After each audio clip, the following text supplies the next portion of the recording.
नमस्कार, मैं सारिका जायसवाल आप सबका अपनी YouTube चैनल शुभ विवाह में स्वागत करती हूँ। इस चैनल में हम शादी और उससे जुड़े हर अच्छे और बुरे पहलू के बारे में बात करते हैं। साथ ही शादी से जुड़ी आपकी समस्याओं का समाधान देने का भी कोशिश करते हैं। अगर आपने अभी तक हमारा चैनल सब्सक्राइब नहीं किया है तो प्लीज़ हमारा चैनल सब्सक्राइब कर लीजिए। साथ ही बाजू में बने बेल आइकन को भी दबा दीजिए, जिससे कि आपको हमारे आने वाले सभी वीडियो की जानकारी नोटिफिकेशन के थ्रू मिल जाए। आज का जो हमारा टॉपिक है वो काफ़ी डिमांडिंग टॉपिक है। मुझे लोगों ने ईमेल करके ये रिक्वेस्ट की है कि मैं सबसे पहले इस टॉपिक को कवर करूं, और वो टॉपिक है कि शादी के लिए एक अच्छे बायोडाटा में क्या क्या जानकारियां होनी चाहिए और क्या क्या जानकारियां नहीं होनी चाहिए। तो आइए शुरू करते हैं कि शादी के लिए एक अच्छा बायोडाटा कैसे बनाया जाता है। क्या होता है एक बायोडाटा? जब भी परिवार में बच्चों की शादी का डिसीजन लिया जाता है तो सबसे पहले जो दस्तावेज बनाया जाता है वो होता है बायोडाटा। परिवार के मिलने से पहले या लड़का लड़की के मिलने से पहले जो भी इंफॉर्मेशन एक्सचेंज की जाती है वो बायोडाटा के थ्रू ही एक्सचेंज की जाती है। हमारे यहाँ बायोडाटा शादी के लिए एक बहुत ही महत्वपूर्ण दस्तावेज होता है और रिश्ता आगे बढ़ाने के लिए ये बहुत महत्वपूर्ण भूमिका निभाता है। तो आइए हम जानते हैं कि एक अच्छे बायोडाटा में क्या क्या जानकारियाँ होनी चाहिए। सबसे पहले बायोडाटा बनाने के लिए आपको कैंडिडेट का नाम लिखना है। उसके बाद उसकी जन्म से संबंधित जानकारी लिखनी है, कुंडली से संबंधित जानकारी लिखनी है, फिजिकल अपीयरेंस मतलब किस तरह से दिखाई देते हैं उसके बारे में जानकारी लिखनी है, गोत्र से संबंधित जानकारी लिखनी है, खासकर अगर आप हिंदू धर्म को बिलोंग करते हैं तो एजुकेशन इन्फॉर्मेशन लिखनी है, यानी शिक्षा संबंधित जानकारी लिखनी है, प्रोफेशन रिलेटेड या नौकरी या व्यवसाय संबंधित जानकारी लिखनी है, इनकम रिलेटेड जानकारी लिखनी है, पारिवारिक जानकारी लिखनी है, कैंडिडेट के बारे में जानकारी लिखनी है, और साथ ही उनके क्या क्या प्रेफरेंस हैं या अपने भावी जीवन साथी के लिए वो किस तरह का जीवन साथी चाहते हैं वो भी आपको ये प्रेफरेंसेस इसमें लिखने हैं, और साथ ही अपनी कॉन्टैक्ट डिटेल्स या संपर्क से संबंधित जानकारी भी लिखना है। आइए अब यहाँ ये जानते हैं कि इन सब जानकारियों में क्या क्या डिटेल्स होनी चाहिए। जन्म से संबंधित जानकारी में आप जन्म तारीख, जन्म समय, जन्म स्थान ये डिटेल्स डाल सकते हैं, जो कि कुंडली बनाने के लिए भी बहुत ज़रूरी होती है। फिजिकल अपीयरेंस में आप अपनी हाइट फीट एंड इंचेस में ही डालिए। कुछ लोग सेंटीमीटर में भी हाइट डालते हैं, जो कि थोड़ा असुविधाजनक होता है। आप नॉर्मल पैमाने जो हमारी साधारण बोलचाल की भाषा में इस्तेमाल किए जाते हैं उसी पैमाने पर अपनी हाइट डालिए, तो लोगों को कम असुविधा होगी। कॉम्प्लेक्शन के बारे में या रंग रूप के बारे में लिखना चाहिए या नहीं लिखना चाहिए, ये भी एक बहुत बड़ा क्वेश्चन है। तो मुझे ऐसा लगता है कि जो जानकारी आपकी फ़ोटो देखकर मिल जाती है उसे बायोडाटा में ना ही डालिए तो बेहतर हो। जैसे कि अगर आपका रंग दबा हुआ है तो आपकी फ़ोटो में दिखाई दे जाएगा। अगर आप भरे हुए बदन के मालिक हैं तो वो भी आपकी फ़ोटो में दिखाई पड़ जाएगा। तो ये सारी डिटेल्स जो फ़ोटो देखकर समझ में आ जाती है उसे बायोडाटा का पार्ट मत बनने दीजिए। हाइट एग्जैक्ट समझ में नहीं आती, इसलिए हाइट डालना ज़रूरी होता है। नेक्स्ट आता है कुंडली से रिलेटेड इन्फॉर्मेशन। मांगलिक स्टेटस आप ज़रूर डालिए। शादी में डिटेल बहुत मायने रखती है, खासकर हिंदुओं में। कुंडली में भी ये जानकारी बहुत महत्वपूर्ण होती है। गण, नक्षत्र आदि ये सब जानकारी भी कुंडली के लिए बहुत महत्वपूर्ण होती है। तो बहुत बार ये भी आया जाता है क्वेश्चन कि कुंडली डालनी चाहिए या नहीं डालनी चाहिए। मैंने बहुत से ऐसे बायोडाटा देखे जिसमें कुंडली वहाँ छपी हुई होती है। तो मैं फिर से ये कहना चाहूँगी, जो जानकारी लोग आपकी जन्म तारीख, जन्म समय और जन्म स्थान देखकर निकाल सकते हैं, वो जानकारी आप बायोडाटा में ना डालें। बायोडाटा जितना सिंपल और टू द पॉइंट रहेगा उतना अच्छा रहेगा। 2-4 पेज का बायोडाटा बनाने से कोई मतलब नहीं है। तो आप कुंडली ना डालिए, क्योंकि बहुत बार मैंने देखा है कि लोग कुंडली के लिए पायरेटेड सॉफ्टवेयर यूज़ करते हैं, तो कोई ज़रूरी नहीं कि वो कुंडली एकदम सही बने, है ना। तो इसके लिए वो जानकारी जिस पे आप बिल्कुल श्योर नहीं है ना डालें तो ही बेहतर। आप डालना चाहें तो डाल सकते हैं, मगर ना डालें तो बेहतर है।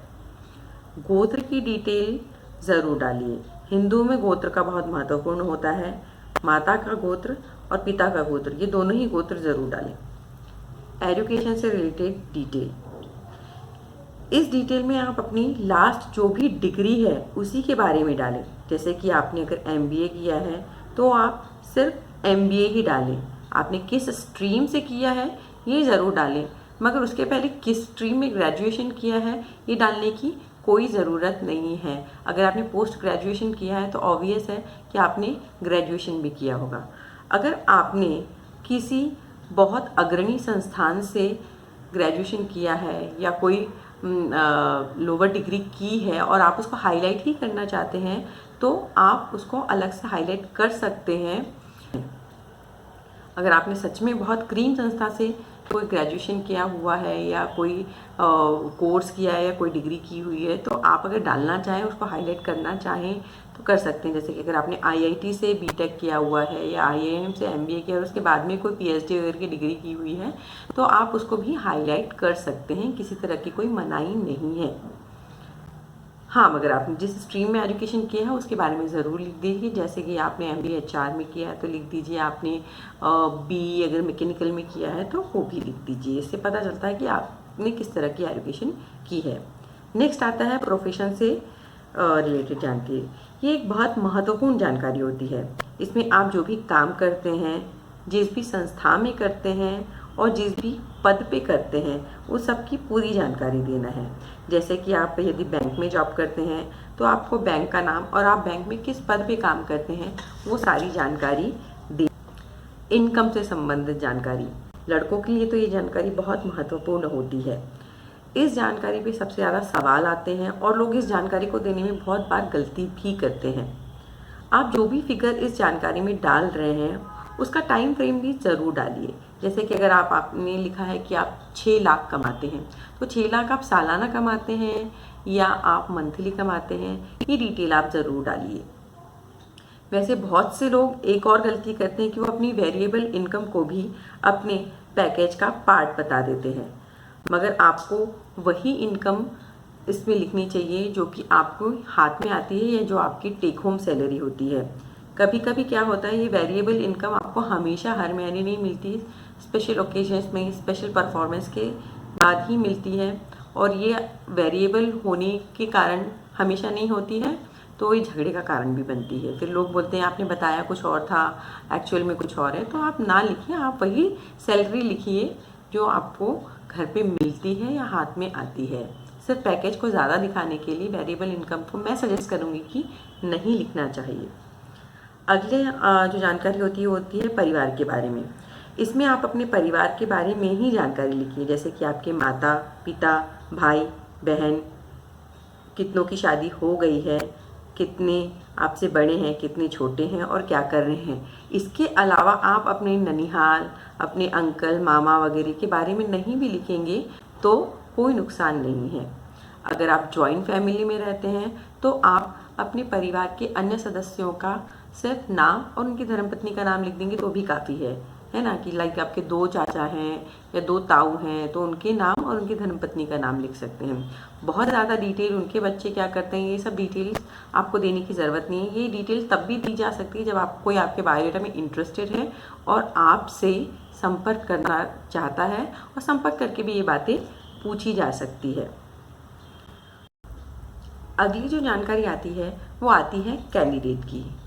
इस जानकारी में आप थोड़ी डिटेल डाल सकते हैं अगर आप चाहें तो। उन्होंने स्कूलिंग वगैरह कहाँ से करी है या आप जिस तरह से हमने कहा था कि आप प्रोफेशन वगैरह में हाईलाइट करना चाहते हैं कुछ स्पेशल चीज़ें, या आप अपनी एजुकेशन में कुछ हाईलाइट करना चाहते हैं कुछ 1-2 बातें स्पेशल, तो वो आप यहाँ लिख सकते हैं। साथ ही आप यहाँ पर कैंडिडेट के खाने पीने से संबंधित जानकारी की, अगर वो शुद्ध शाकाहारी हैं या कुछ स्पेशल प्रिविलेजेस हैं उनके खाने पीने को लेकर तो वो लिख सकते हैं। हॉबीज़ के बारे में आप ज़रूर लिखिए जिससे पता चलता है कि कैंडिडेट के क्या क्या शौक़ हैं। अगर उनको घूमना फिरना पसंद है, पिक्चर देखना पसंद है, ट्रैकिंग पसंद है, किस तरह का उनका शौक़ है उसके बारे में थोड़ा डिटेल में आप लिख सकते हैं। डिटेल्स में आप उनके प्रेफरेंसेस, अपने होने वाले लाइफ पार्टनर के बारे में क्या क्या है वो भी ज़रूर लिखिए। जैसे कि अगर आप वर्किंग लड़की चाहते हैं या नॉन वर्किंग लड़की चाहते हैं, आप किसी पर्टिकुलर प्रोफेशन की लड़की चाहते हैं, किसी पर्टिकुलर सिटी में अपना लाइफ पार्टनर ढूंढ रहे हैं, तो वो सारे प्रेफरेंसेस भी आप कैंडिडेट डिटेल्स में डाल सकते हैं या अलग से प्रेफरेंसेस का एक कॉलम बना के डाल सकते हैं। नेक्स्ट जो जानकारी आती है वो आती है कॉन्टैक्ट डिटेल्स की। इसमें आप अपना फ़ोन नंबर, जिस पर भी आपको संपर्क किया जा सके शादी ब्याह के लिए।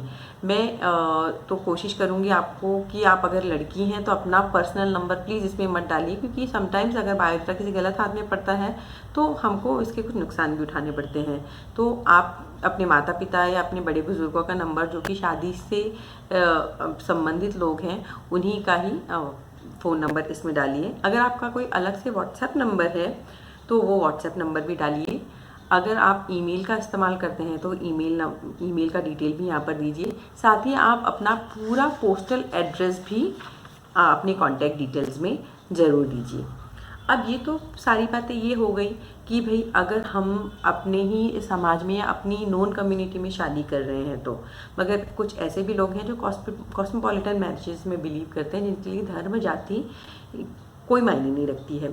तो इस तरह के बायोडाटा में कुछ और भी डिटेल्स होनी चाहिए जो कि हमें दिखानी है, जैसे कि आपका रिलीजन, आपका धर्म क्या है, आपकी जाति क्या है, आपकी मातृभाषा क्या है, ये सब भी अपने बायोडाटा में इंक्लूड करिए। कुछ स्पेशल कैटेगरीज होती हैं जिसको कि हमें सबसे प्रमुखता से हाईलाइट करना चाहिए, जैसे कि पुनर्विवाह। अगर आप पुनर्विवाह के कैंडिडेट हैं तो अपने नाम के पहले भी मिडिल में सबसे पहले अपने बायोडाटा के ऊपर पुनर्विवाह लिख दीजिए। अगर आप पुनर्विवाह के कैंडिडेट हैं तो आप ये भी बताइए कि आपका स्टेटस क्या है, डिवोर्स्ड है, विधवा है, विधुर है, ठीक है, आपके बच्चे हैं या नहीं हैं तो कितने हैं, आपके साथ रहते हैं या नहीं रहते हैं। उसी तरह अगर आप दिव्यांग की कैटेगरी में आती हैं तो आप सबसे ऊपर ही दिव्यांग लिख दीजिए और अपने बायोडाटा की डिटेल्स में ये ज़रूर लिखिए कि आपकी क्या डिसेबिलिटी है और आपकी डिसेबिलिटी का लेवल क्या है। ये सब डिटेल जो स्पेशल कैटेगरीज की आप अगर पहले ही बायोडाटा में लिख देंगे तो इससे लोगों को असुविधा नहीं होगी और आपको भी असुविधा नहीं होगी। ऐसा ना हो कि वो पहले पूरा बायोडाटा देखिए, उन्हें पसंद आया और कहीं कोने में आपने ये लिख दिया है कि आप दिव्यांग हैं या कि आप पुनर्विवाह वाले हैं, और फिर बाद में वो संपर्क करने के बाद फिर उनको निराशा हाथ लगी, आपको भी एक सर्टेन लेवल पे बात पहुंचने के बाद निराशा हाथ लगे। ऐसे नहीं होना चाहिए। इसलिए ये सारी जानकारी खुलकर आप पहले ही अपने बायोडाटा में लिख दीजिए। अब एक और जानकारी बहुत महत्वपूर्ण है जो कि आज के समय के हिसाब से बड़ी ही डिमांडिंग है और मैं भी चाहती हूँ कि ये डिटेल ज़रूर ही बायोडाटा में मेंशन की जाए, वो है ब्लड ग्रुप। आप अपने ब्लड ग्रुप को अपने बायोडाटा का पार्ट ज़रूर बनाइए। आइए बात करते हैं कुछ ऐसी चीज़ों की जो कि बायोडाटा में नहीं होनी चाहिए। एक बायोडाटा कभी भी टेबुलर फॉर्मेट में नहीं बनाना चाहिए। टेबुलर फॉर्मेट मतलब कि टेबल में नहीं बनाना चाहिए। ये बड़ा ही प्रोफेशनल लगता है, ये बड़ा ही प्रोफेशनल लगता है, जो कि देखने में अच्छा नहीं लगता, बहुत ही टू द पॉइंट और बहुत ही ऐसा लगता है कि नौकरी के लिए आवेदन दिया गया है। तो इस तरह का आपको नहीं बायोडाटा बनाना है। मैं सजेस्ट करूँ कि आप टेबुलर फॉर्मेट में बायोडाटा ना बनाएं, ये देखने में अच्छा नहीं दिखता है। और दूसरा मैं बोलूँगी कि बायोडाटा के ऊपर आप फ़ोटो प्रिंट ना करें। इसका रीज़न ये है कि अगर आप बहुत ही हाई क्वालिटी का प्रिंटर यूज़ कर रहे हैं तब तो आपका फ़ोटो अच्छा आ जाएगा, ठीक है, मगर आप अगर लो क्वालिटी प्रिंट है या आपने ज़ेरॉक्स की ज़ेरॉक्स निकाली है, तो इसे मल्टीपल ज़ेरॉक्स निकालने से क्या होता है कि फ़ोटो की जो क्वालिटी है वो ख़राब हो जाती है और कभी कभी बहुत इंप्रेसिव बायोडाटा होने के बावजूद भी फ़ोटो अच्छा नहीं दिखाई पड़ रहा है, इसलिए बात आगे नहीं बढ़ पाती है। तो कोशिश करिए कि आप जो भी फ़ोटो दें बायोडाटा के साथ, तो या तो फिज़िकल फ़ोटो दे दें या तो आप डिजिटल फ़ोटो दे दें, मगर ये कोशिश करिए कि आप फ़ोटो बायोडाटा के ऊपर नहीं डालें। अब जैसे हमने आपको ये बताया था कि बायोडाटा में बहुत डिटेल्स आपको नहीं लिखनी है, biodata to the point, simple और महत्वपूर्ण जानकारियों से ही भरा हुआ होना चाहिए। तो आप अपनी पूरी स्कूलिंग, उसके परसेंटेज, अपनी कॉलेजिंग और उसके परसेंटेज, इन सब डिटेल को ना भी डालें तो भी चल जाएगा। नहीं ही डालना है, ना डालने वाली बात नहीं है, नहीं ही डालना है इन सब डिटेल्स को। अगर किसी को फ़र्क पड़ता है इन सब डिटेल से तो आपको जब संपर्क करेंगे तो आपसे खुद पूछ लेंगे। इसी तरह आपने अपने वर्क एक्सपीरियंस को बहुत ज़्यादा एक्सप्लोर करके मत लिखिए कि भाई आपने पहले करियर यहाँ से शुरू किया, फिर यहाँ स्विच मारा, फिर यहाँ पर यहाँ से यहाँ तक काम किया। वो सब डिटेल्स भी शादी के बायोडेटा में नहीं होनी चाहिए। ये सब डिटेल्स अगर आपको लग रहा है कि आप हाईलाइट करना चाहते हो तो जब आप फ़ोन करेंगे तो आप उन्हें बता दीजिए कि आपने सो एंड सो कंपनी से अपना करियर स्टार्ट किया था, और वो सारी डिटेल्स जिनको फ़र्क पड़ता है वो खुद ही पूछ लेते हैं आपसे। तो आपको अननेसेसरी बायोडेटा में डालने की कोई ज़रूरत नहीं। इससे बायोडेटा बहुत बड़ा बन जाता है और कुछ नहीं होता है, तो नहीं डालनी है। अपने रिश्तेदारों के व्यवसाय या उनकी एजुकेशन या उनके परिवार में कितने सदस्य हैं, क्या कर रहे हैं, ये सब जानकारी भी आप अगर नहीं डालेंगे तो इससे स्ट्रेंथ, अपनी वीकनेसेस, ये सब भी बायोडेटा का पार्ट नहीं होना चाहिए। ये सब शादी के लिए गैर ज़रूरी बातें हैं। कोई अपनी वीकनेसेस ऐसे नहीं लिखता है। हाँ, ये सब अगर आप नौकरी के लिए अप्लाई करें तो शायद आपके लिए महत्वपूर्ण हो सकता है, मगर शादी के बायोडेटा के लिए बिल्कुल भी इम्पॉर्टेंट नहीं है। साथ ही एक्स्ट्रा करिकुलर एक्टिविटी के बारे में बहुत लोग बढ़ा चढ़ा के लिखते हैं, मैं पैराग्लाइडिंग कर सकता हूँ, मैं ये कर सकता हूँ, मैं वो कर सकता हूँ। That doesn't matter. आपको यहाँ पर ज़रूरत नहीं होती है। आजकल तो ज़माना डिजिटल बायोडेटा का आ गया है। हालांकि ये बायोडेटा बनाने में थोड़े महंगे होते हैं, मगर इनकी उपयोगिता बहुत ज़्यादा है। अगर आप चाहें तो अपना एक डिजिटल बायोडेटा भी बना सकते हैं, और जब भी किसी को बायोडेटा भेजना हो तो आप बस उनको वो लिंक उठाकर भेज दीजिए। इसमें आप बायोडेटा अपनी डिटेल्स चाहे जितनी भी डाल सकते हैं, इसमें फ़ोटोज़ भी आप चाहे जितनी भी डाल सकते हैं। इससे होता क्या है कि लोगों को आपके बारे में से ज़्यादा जानकारी मिल जाती है और आपको भी कम एफर्ट्स लगाने पड़ते हैं। हर बार सिर्फ एक लिंक ही शेयर करनी होती है, फिजिकली किसी को बायोडेटा देना नहीं पड़ता, प्रिंट निकालना नहीं पड़ता। तो ये सब चीज़ें हो भी मायने रखती हैं। मगर डिजिटल बायोडेटा बनाना अगर आप चाहें तो बनवा सकते हैं। थोड़ा एक्सपेंसिव होता है मगर काफ़ी यूज़फुल है। होप आपको ये सब हमारी डिटेल से बहुत पसंद आई होगी और आपको ये सब जानकारियाँ काफ़ी महत्वपूर्ण लगी हो। आपको हमारा वीडियो अच्छा लगा तो प्लीज़ लाइक, शेयर और सब्सक्राइब ज़रूर करिए। अगर आप हमसे किसी और टॉपिक पे भी बातें करवाना चाहते हैं तो प्लीज़ कमेंट के ज़रिए हमें सूचित करिए कि आप कौन कौन से टॉपिक हमसे कवर करवाना चाहते हैं। मैं आप सबको बहुत बहुत धन्यवाद देती हूँ हमारा वीडियो पूरा देखने के लिए। बहुत बहुत धन्यवाद। नमस्कार।